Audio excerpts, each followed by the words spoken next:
Take your phone out. It's out. It's out.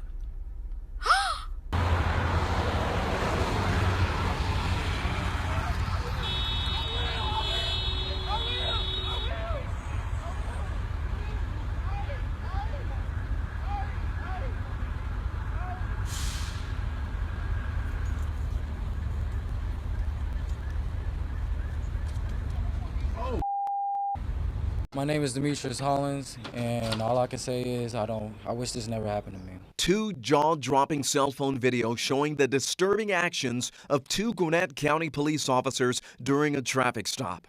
The first video, released on Wednesday, went viral on social media. It shows the handcuffed driver, identified as Demetrius Hollins, on the ground and in handcuffs, held down by one officer.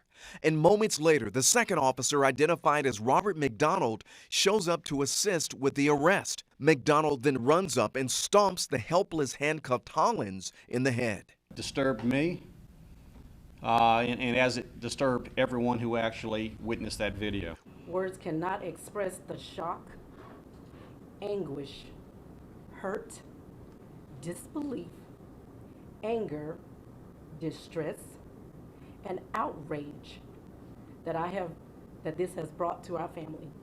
Since this attack, my life has changed overnight.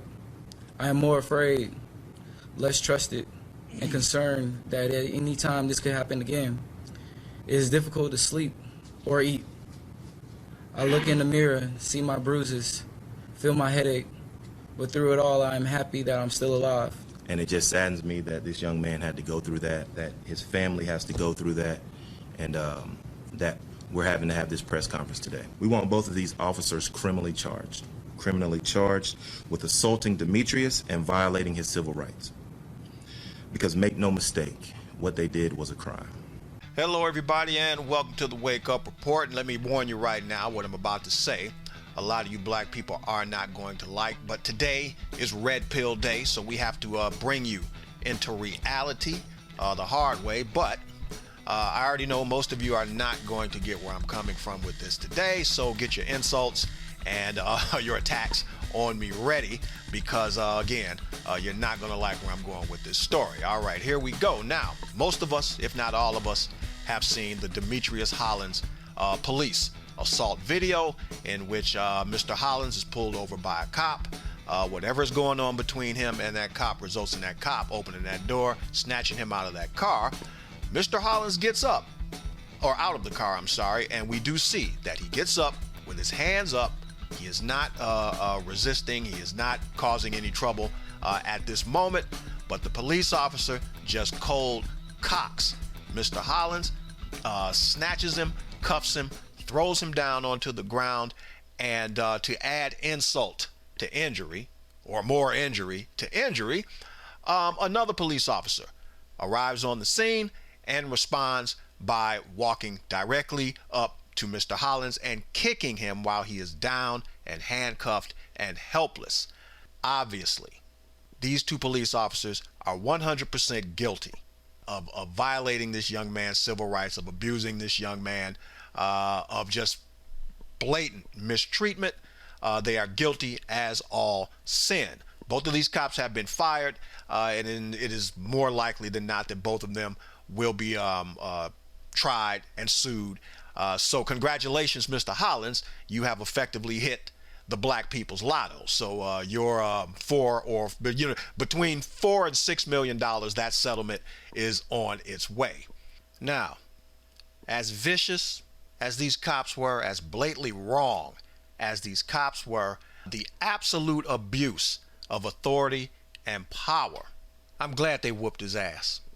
I'm glad they whooped his ass, and I hope that they whoop more black people's ass like this across the country. The reason I hope that white cops continue to put their foots up the asses of black people like this is because you Negroes have been walking around with your heads shoved up your asses for the past 20 or 30 plus years with no indication, no recollection of where you are and who you are dealing with. And it takes something like this to graduate you into reality, to let you know who you're dealing with and what they think about you. 9 times out of 10, when that cop pulled him over and they were having some type of an exchange, because this isn't the first time that this happened. These two, the same two, have had a run-in before. And apparently, I don't know if it was over the same thing, but the cop is talking to him, and I guarantee you, he's mouthing off at the cop like a girl. He's emotional like a little girl. What you stop me for? You don't be stopping me like this. You stopped me before last time. I ain't do nothing. Why you be stopping me like this all the time? The cop probably had enough and told him, get out of the car. I done had enough. I ain't got to get out the car. I ain't got to do nothing. I didn't do nothing. Why you be messing with me like this? When he got out the car, he tried to grab his cell phone to try to record what was going on. And at that point, that cop had enough. Once that cop knocked him into reality, threw him on the ground, you can hear him in the video squealing and screaming like a little girl. Because that's how these black women I have been raising these black boys. They raise them like little girls. They raise them to react emotionally. They raise them to lash out. And when they come across a real man that don't take that crap and knocks the cowboy crap out of them, they respond just like girls by screaming and getting hysterical. Once again, as always with these types of situations, where is this boy's father? Why does the mother always have to be front and center when it comes to dealing with a man's issue? We see 2 men in the photograph there, but they may as well be 2 women because they're playing the background just like those women are playing the background. Those men should be seated at the front of that table because this is a man's issue and they should be dealing with it like men. But because today's black man is so neutered, well, maybe spade might be a better word. You neuter a male, you spade a female, and that's what a lot of you act like. So because a lot of you are spaded and got no balls, when it comes time to show your balls, unfortunately you have none. But you don't teach this boy how to be a man. You don't teach this boy how to deal with certain things in life. Most of us brothers out there who are listening to this, you can recall the first time you were called a nigger by a white person. You pretty much lived your lives. You didn't think ill of anybody. You just living your life, doing what it is you do. And all of a sudden, out of nowhere, bam, nigger. It graduated you.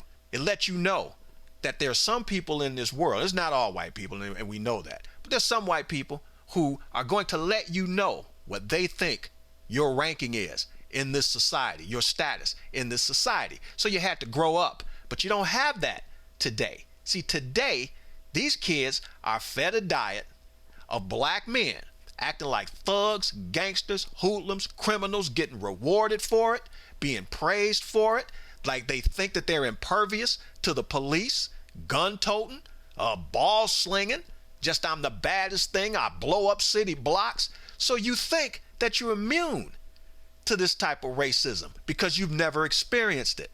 So you think that the world is somehow, because you had the blessing to grow up to see a black man become president. Unfortunately for you, that means there is no racism in the world. And Obama being elected didn't mean racism went away.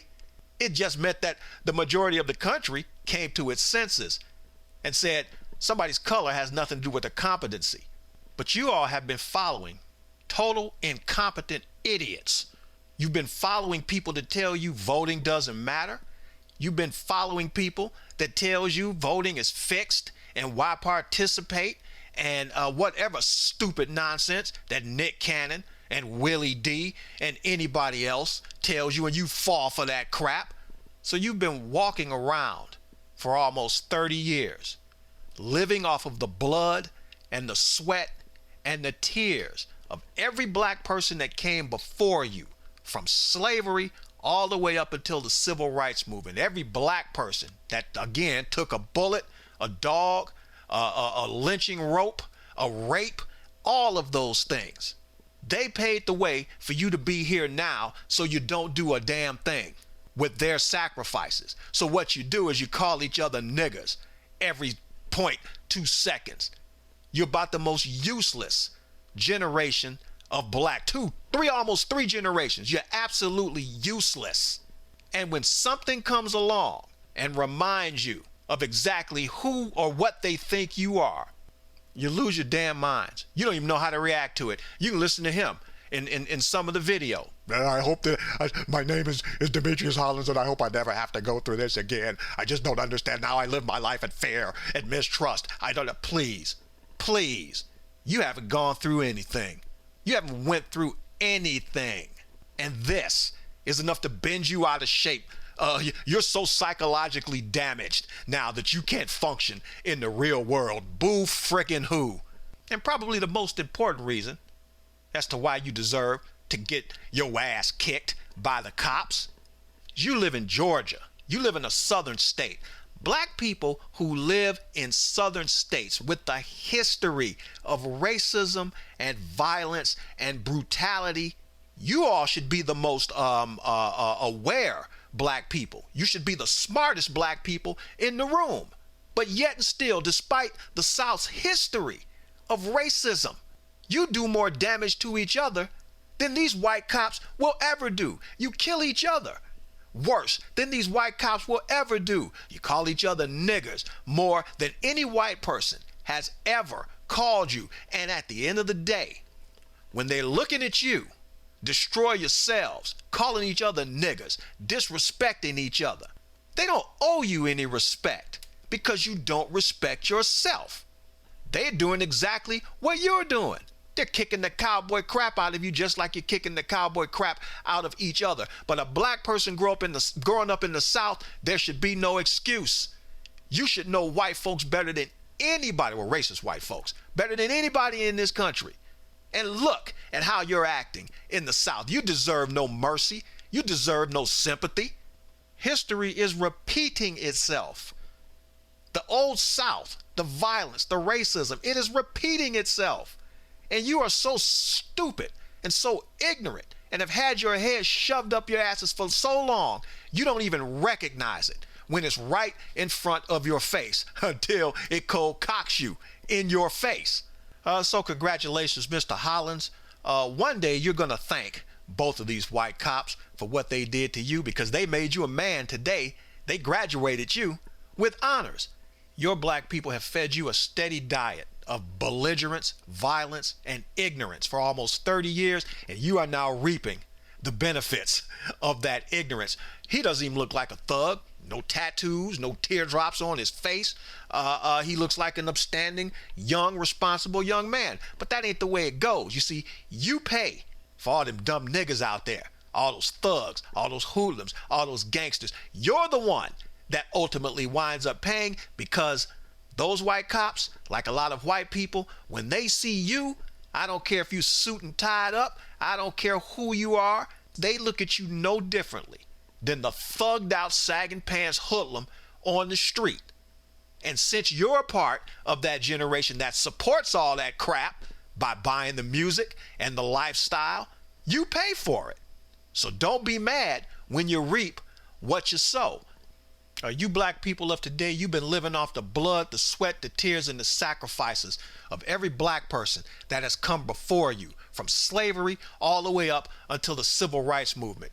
And the only thing that you've given back is ignorance, stupidity, belligerence, violence, death, and destruction. So it's time for you to start paying some dues. If you do not know your history, you are condemned to repeat it. So get your insults and your attacks ready for KTM, because despite everything I've said, most of you dumb Negroes still don't get it. This is KTM and the Wake Up Report saying think a little bit. It will do wonders for you.